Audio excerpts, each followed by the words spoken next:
Прибегаем к помощи Аллаха от прибиваемого камнями сатаны. С именем Аллаха, Всемилостивого, Милостивейшего.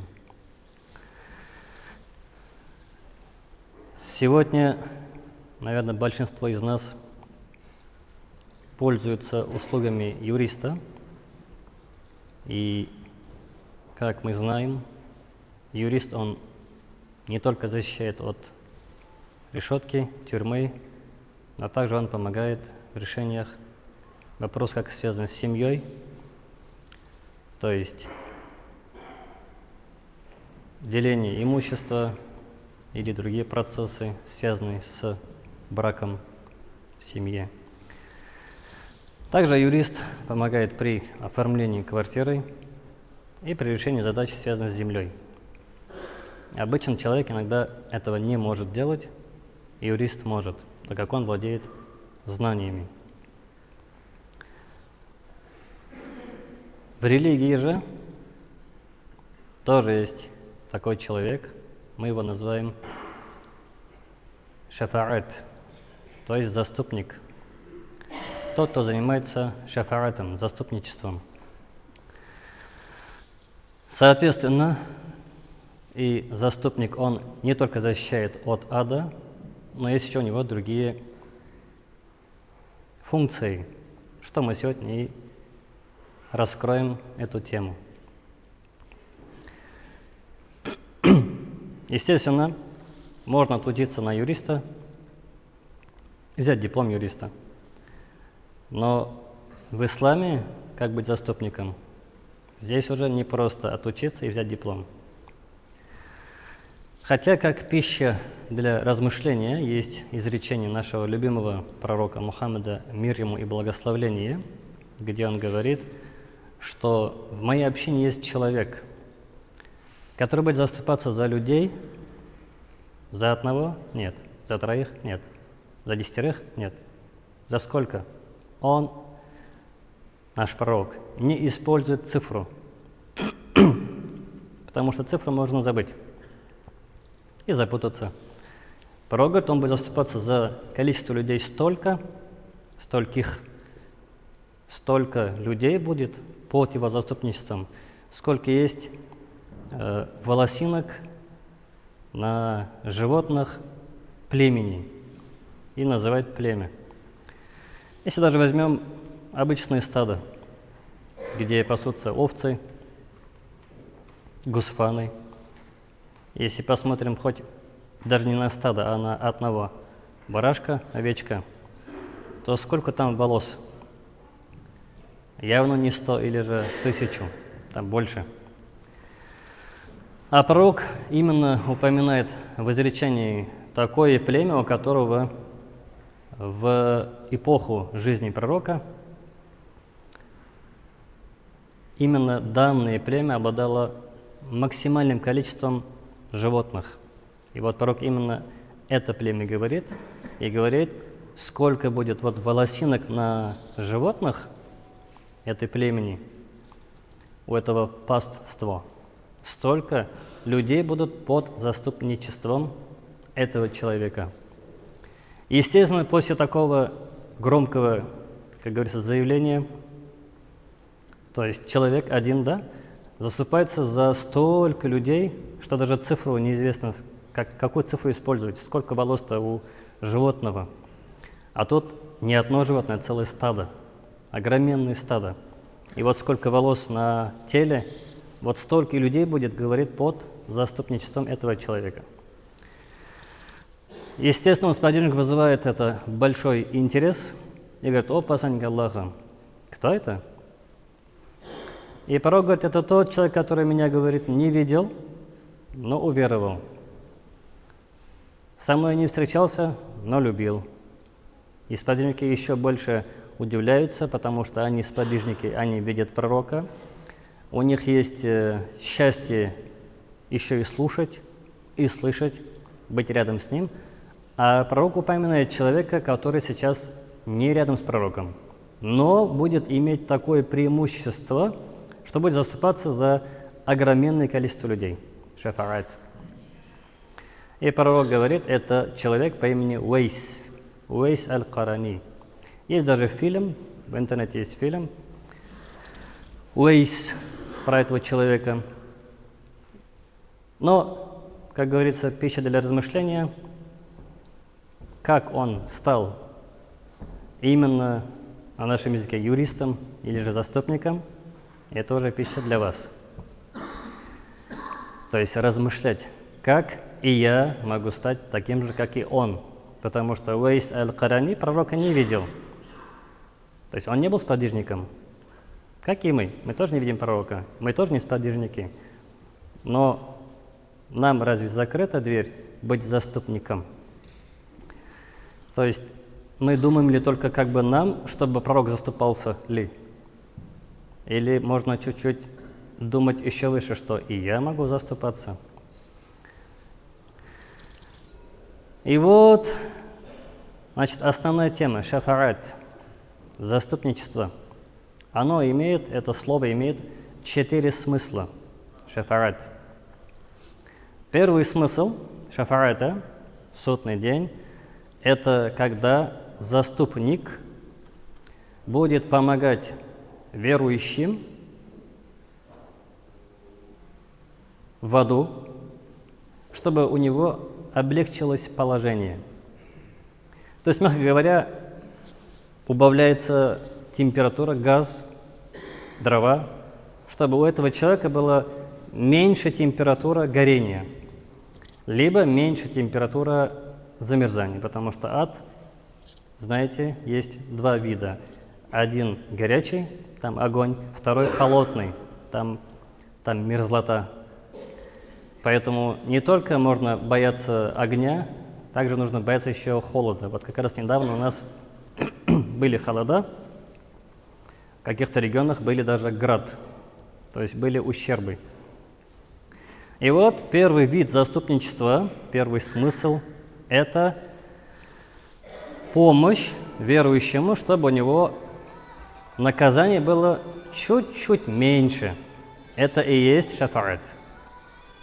То есть облегчается его положение в аду. Это первый смысл. Второй смысл – это защита от ада. То есть представьте, да, судный день настал, и кому-то из сидящих ангелы скажут: тебе суждено зайти в ад. И в это время, если у нас была такая возможность стать не заступником, высший вариант, конечно, а тем, кому заступаются, то в этом случае будет блат, чтобы нас в ад не пустили. То есть зайти в ад будет кирпич, прям красный кирпич, въезд или вход воспрещен. Это и есть шафаат, и на это второй смысл – защита от ада. Он должен зайти, но шафаат, то есть кто-то или что-то, будет его удерживать, чтобы он в ад не зашел. Это второй вид шафаата – защита от ада. Первый вид был облегчение наказания в аду. Он уже в аду. Все, он попал в ад. Он попал. Нужно облегчить наказание. Второй – защита от ада. Третий вид – это вход в рай. Не думайте, что человек легко зайдет в рай, если он намаз совершает, джум'а, пост, хадж, закат. Если будут какие-то нюансы в жизни, то в рай могут и не пустить.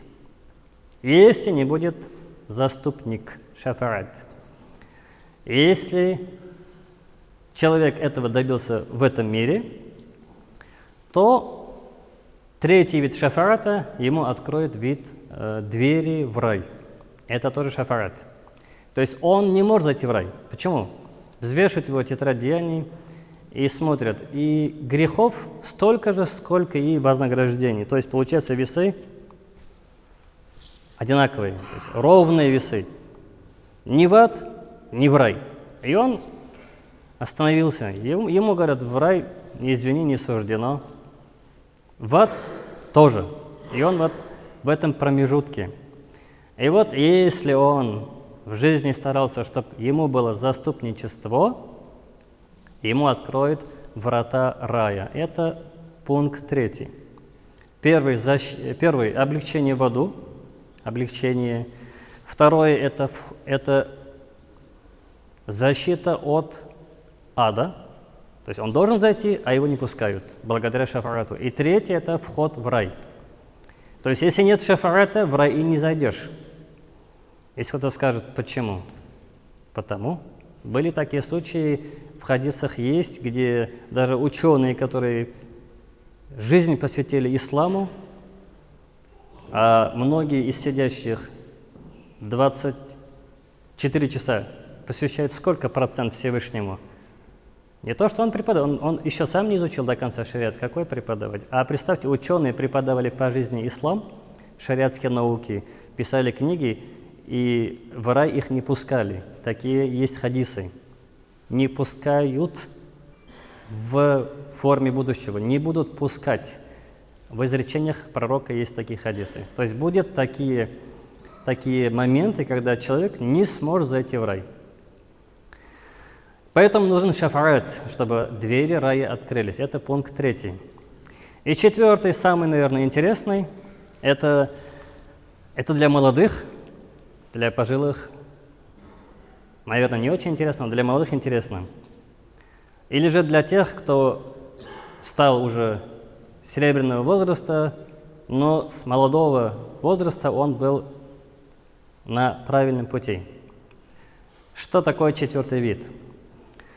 Это когда человек заходит в рай, он все видит, радуется, и он не понимает, что это то, что он видит в раю, это всего лишь минимальное вознаграждение. Он это не понимает.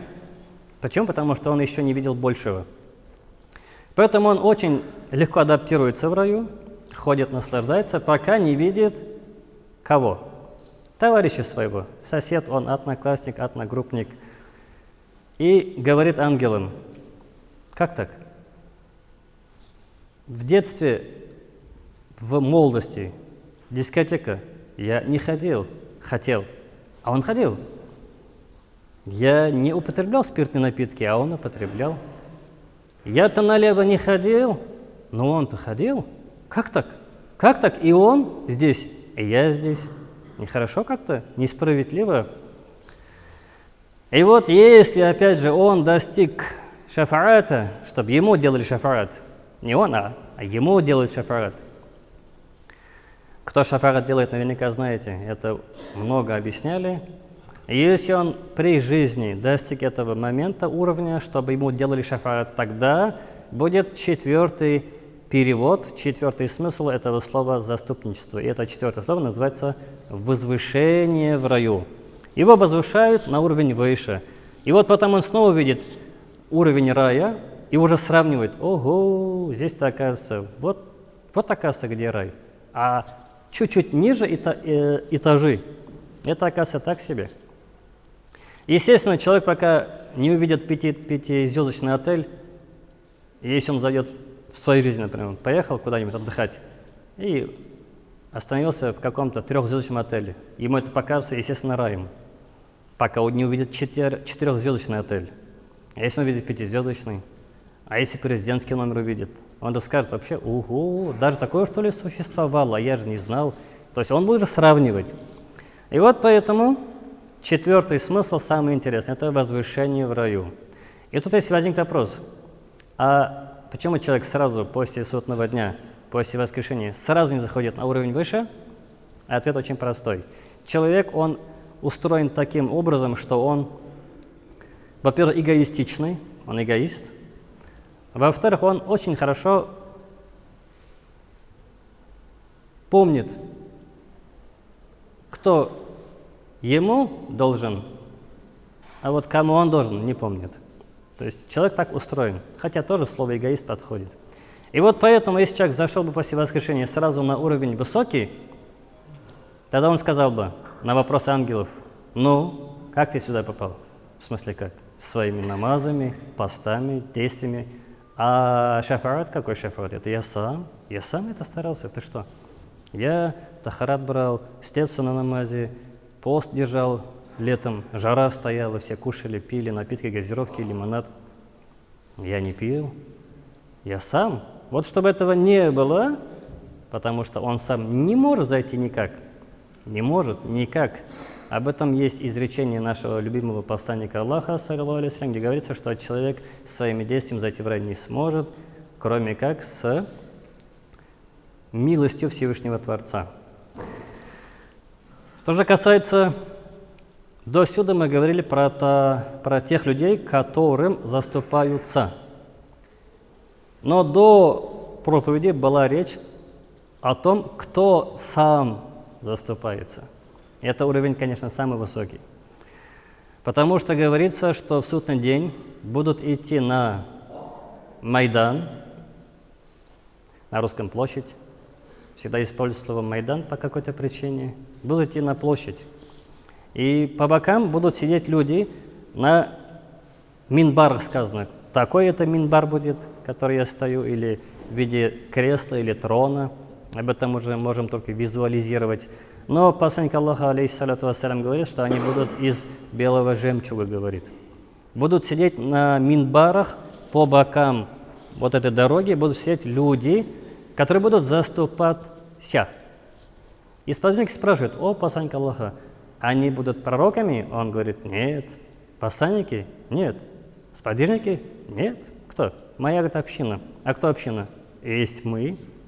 Значит, у нас есть шанс не просто быть тем, кто нуждается в заступничестве, а еще можем быть тем, кто сам заступается.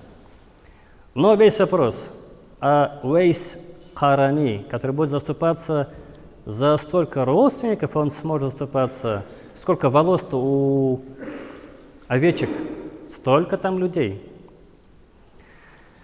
А в истории говорится, что он воспитывал, ухаживал за матерью своей. Во время пророка это была история.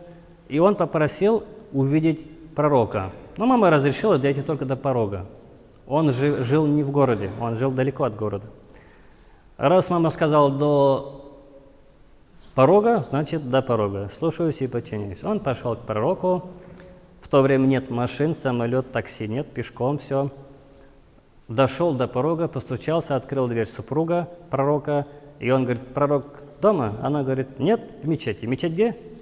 За домом, за стеной. Кто был на умре или в хадже, он знает мечеть пророка. Там и дом за стеной, и мечеть. То есть одна общая стена. То есть пройти это всего лишь. Супруга говорит: он в мечети. А Уэйс аль-Карани говорит: мне разрешено только до порога, дальше не могу. И уходит домой. Такая возможность увидеть пророка и стать сахаба, но не судьба. Приходит пророк и говорит: я чувствую запах Уэйса, говорит. Супруга говорит: да, приходил такой человек, говорит. Но дальше история на ваше желание и намерение узнать, как он добился уровня, что он не нуждается в заступничестве, а он заступается. На этом и завершим. На этом, чтобы была пища для размышления. Ибо в Коране что сказано? Коран неспослан людям размышляющим. Вот как раз и пища будет для всех нас. «Аля инна ахсана аль-калам ля низам».